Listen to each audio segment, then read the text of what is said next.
Olá, queridos! Todo mundo bem? Olá, pessoas, né? Peraí que minha câmera tá atrapalhada. Olá, pessoas! Todo mundo bem? Como é que vocês estão? Espero que muito bem, né? Espero que animados, que concentrados. Ai, peraí. Espero que... Deixa eu ver. Espero que não estejam com o nariz coçando. Mas hoje é aula de literatura e uma aula de literatura um pouquinho diferente. Hoje nós vamos falar sobre o livro A Falência, livro que é cobrado na Unicamp, na FUVEST, sei lá, tá? Se por acaso aparecer aqui é porque eu olhei aonde que é cobrado. Mas um livro muito bom. Gente, sabe aquele livro que você lê e você começa sem dar nada por ele, mas quando você termina, você pega e fala assim: Oi?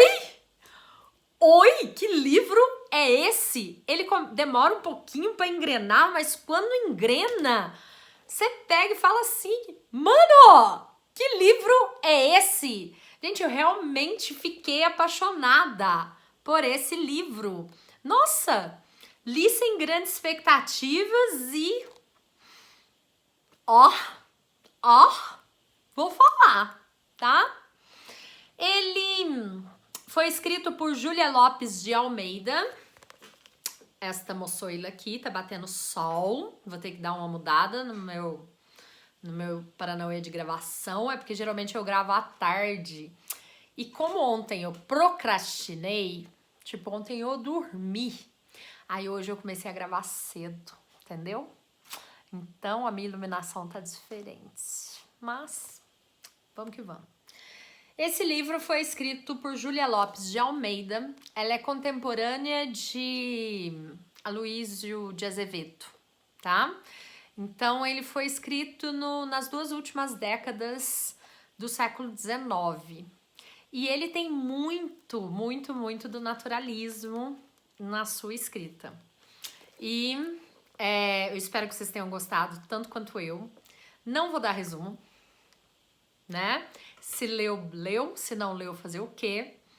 Mas eu quero que vocês anotem tudo que eu vou falar. Quem vai fazer o vestibular tá aí com um prato de mão cheia pro vestibular, né? Porque é uma análise completa. Quem não vai fazer, tem aí um repertório para usar na redação que vocês não têm noção do tanto que esse livro é bom. Gente, fazia tempo que eu não me empolgava com um livro de época desse jeito. Sem zoeira, tem muito livro de escola que eu leio meio obrigada, sabe? Que você lê assim e fica... vamos ler, né? Vamos ler. E esse eu li. Sabe quando você lê o livro e fala assim, nossa! Esse é um daqueles livros, de verdade. Então, eu espero que estejam todos preparados e bora começar. Então, como eu disse, ele foi escrito por Júlia Lopes de Almeida. Ele é ambientado na última década do século XIX. Então, assim, a história começa em 1891 e passa nesse pedacinho aí. Mas a data de lançamento dele é de 1901, ok? Então, teoricamente, ele é um livro pré-modernista. Mas, sem dúvida, as características dele são naturalistas. Você entendeu? Assim, ele se enquadra como um livro pré-modernista, mas a gente encontra características naturalistas nele, ok? O foco central do livro, né? A gente já começa o livro conhecendo Francisco Teodoro, que é um chefe de família, é o cara que reúne... A história gira em torno da família do Francisco Teodoro, e ele é um daqueles chefes de família tradicionais, assim, que é rico, ele é dono de uma empresa que exporta café. Então ele faz parte da aristocracia. É legal vocês pensarem nessa questão do naturalismo, né? Do ambiente, né? Do determinismo, do ambiente que molda as pessoas, porque enquanto a Aloysio de Azevedo pensava lá de como os pobres lidavam com essa questão do ambiente, aqui a gente tem a aristocracia sendo moldada pelo ambiente, sabe, assim? Então a história ela gira em torno do Francisco Teodoro, que é esse português que veio para o Brasil muito pobre e lutou para chegar onde ele chegou, assim. Durante várias partes do livro, várias passagens, ele lembra dessa trajetória dele, lembra dessa história dele e retoma. E ele gosta, ele se orgulha dessa história dele, assim. Inclusive, essa história dele molda muito a pessoa que ele é agora, a questão da fartura, a questão da exposição, da riqueza, de mostrar que é rico, assim. Isso é bem legal. A história, de forma geral, se passa no Rio de Janeiro, só que a gente quase não vê o Rio de Janeiro pobre, tá? Assim, a gente vê um Rio de Janeiro bem rico, tá? Um Rio de Janeiro bem aristocrático. E o foco central mesmo da história é o palacete da família Teodoro, tá?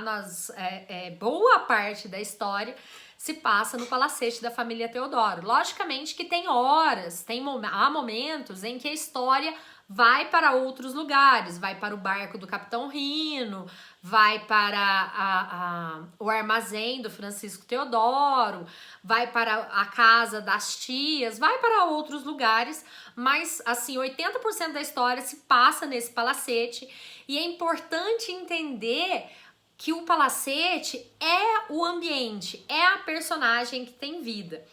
Esse livro é extremamente influenciado pelo determinismo, pelo realismo, né, e pelo naturalismo. O realismo fica muito claro nas relações sem idealização, né? A gente vê muito isso lá no realismo. Eu vi muito do realismo europeu nesse livro, eu não vi muito do realismo de Machado de Assis, tá? Vi muito do realismo europeu, assim, das pessoas fazem o que fazem por interesse, sabe? Assim, eu gostei bastante. Nossa, eu realmente gostei desse livro. Que coisa engraçada. E aí você deve estar se pensando assim, gente, mas como que uma mulher escreveu esse livro e conseguiu ser publicada nessa época? A questão é a seguinte, ela era casada com um autor renomado. O marido dela, quer ver? Ele chamava... Ela casou com ele em 1887 e ele chamava Filinto de Almeida. Ele era bem importante na época e, como é que fala? Ele conseguiu, por causa da influência dele, é mais ou menos assim, ó, ela vivia, a própria Júlia, ela vivia numa bolha social, assim, então ela conseguiu produzir, sabe, assim, coisas que as outras mulheres da época não conseguiam. Aliás, essa bolha social dela, essa visão do papel da mulher da época fica muito clara no livro, né? A gente tem a oposição das mulheres ali, né? Nós temos algumas mulheres centrais e diga de passagem que o foco do livro são as personagens femininas, né? Que vão desde as mulheres da família do Teodoro, quanto a irmã do Capitão Rino. Eu gosto muito dela, assim, e do papel de consciência que ela dá pra história de forma geral, assim. Vocês devem lembrar de como ela fala, assim, que ela prefere ficar solteira, porque solteira, pelo menos, ela vai poder fazer o que quiser, né? Eu gosto da forma como ela... coisa assim. Então, a gente ter uma escritora mulher nessa época, assim, traz um olhar diferente de como a mulher vivia, né? Vivia, propriamente dito. Eu gosto muito porque há um contraponto, inclusive, com a Rita Baiana, com a Zumira, do Aloysio de Azevedo e com a própria Capitu, do Machado de Assis. Não tô falando nada disso no livro, foi uma leitura que eu tive, porque a gente percebe que elas são manipuladas, vocês entendem? Assim, a gente percebe que elas querem fazer alguma coisa e elas são manipuladas, e essa manipulação mesmo meio que acaba no fim, quando elas se libertam do ambiente em que elas vivem. Vocês perceberam isso, assim, que essa manipulação só acabou no fim, quando elas se libertaram do palacete, assim? Vocês conseguiram perceber isso? E quando a gente pega o livro para ler, a primeira coisa que chama atenção é o título, né? Essa falência, porque a gente fica esperando essa falência acontecer. Logicamente que a gente percebe que a falência, e contém spoilers, se você não leu, caguei, né? Nem sofro. Mas quando a gente tá falando da falência, a gente sabe que é a falência do Francisco Teodoro, que fez um investimento ruim, né? Ele foi passado para trás, passaram a perna nele, ele fez um investimento ruim. E a gente tem essa falência financeira, né? A falência da família mesmo, assim. Tanto é que ele se mata por causa disso. Mas quando a gente pensa na falência, é interessante que a gente pense na falência moral, né, das personagens. E é legal porque são várias falências em vários níveis. Todas as personagens ali estão corrompidas em maior ou menor grau, e é isso que é legal, né? A falência financeira é uma falência esperada pelo livro, assim. A gente vê que ela vai acontecer em algum momento, principalmente por causa da forma que o Francisco Teodoro lida com o dinheiro, né? Ele não tem uma poupança, ele não, assim, ele é muito mão aberta, ele gasta coisa. Mas a falência moral é a falência que nos chama atenção e é o que eu acredito que vai ser cobrado no vestibular, nas provas, assim. A gente precisa estar atento com essa questão da falência moral. Quando eu falo de falência moral, a primeira que me chama a atenção é a falência moral do Mário, que é o filho da família, né? O filho mais velho. Porque na ânsia de dar todo aquele luxo que os pais não tiveram, ele acabou sendo mimado demais e consequentemente estragado, né? Ele é um menino de 20 anos que não tem profissão, que começa o livro envolvido com uma prostituta, depois fica o livro envolvido com uma duquesa mais velha, né? E por fim se casa com uma mulher que manda nele de forma descarada.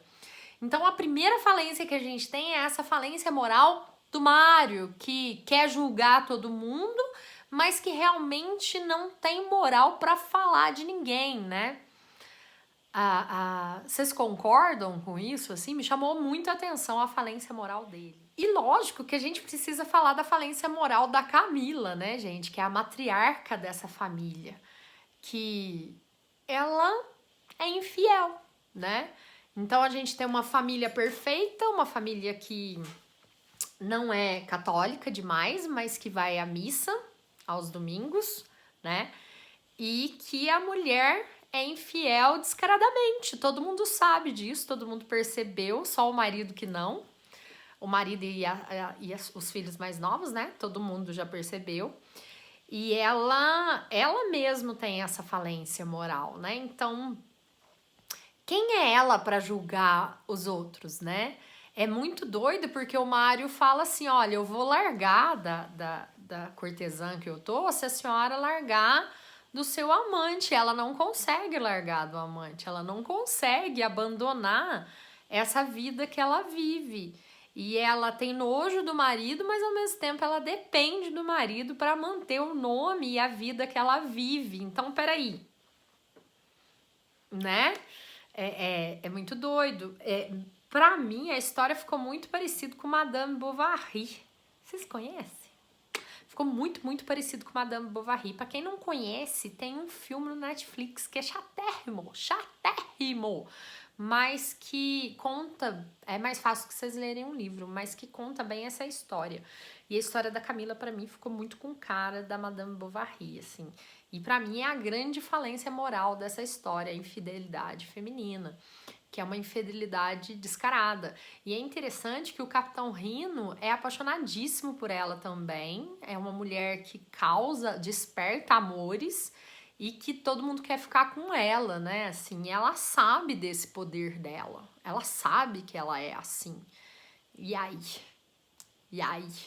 Né?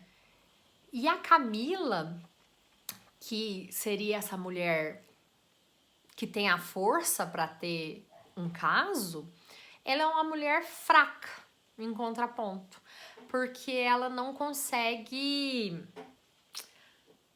se manter, se reerguer, vocês entendem? Assim, ela é uma mulher que não tem força nenhuma para nada.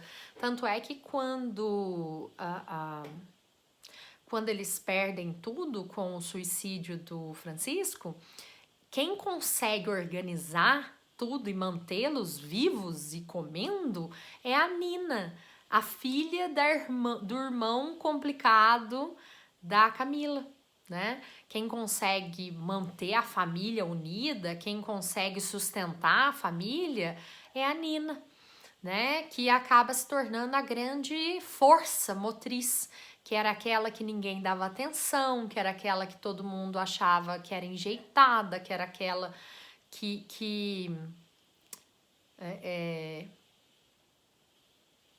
tinha o futuro incerto porque tinha o passado manchado, né? Então, é ela que torna-se o grande pilar da família. Eu gosto muito de como ela se desenvolve e como que a Camila acaba se apoiando nela. No final, tipo, nas últimas páginas mesmo, a gente tem a impressão de que a Camila acorda e vai tomar as rédeas da sua vida. E que esse acordar tem muito a ver com o ambiente que ela está inserido. Não sei se eu tô viajando ou não, mas eu vejo muito naturalismo europeu aí, você entende? Assim, então é o ambiente. A hora que ela se livra do palacete, a hora que ela se livra do controle dos homens, aí ela consegue crescer e se tornar quem ela poderia ser, sabe? Assim, como eu disse, é um daqueles livros que a gente lê e fica assim.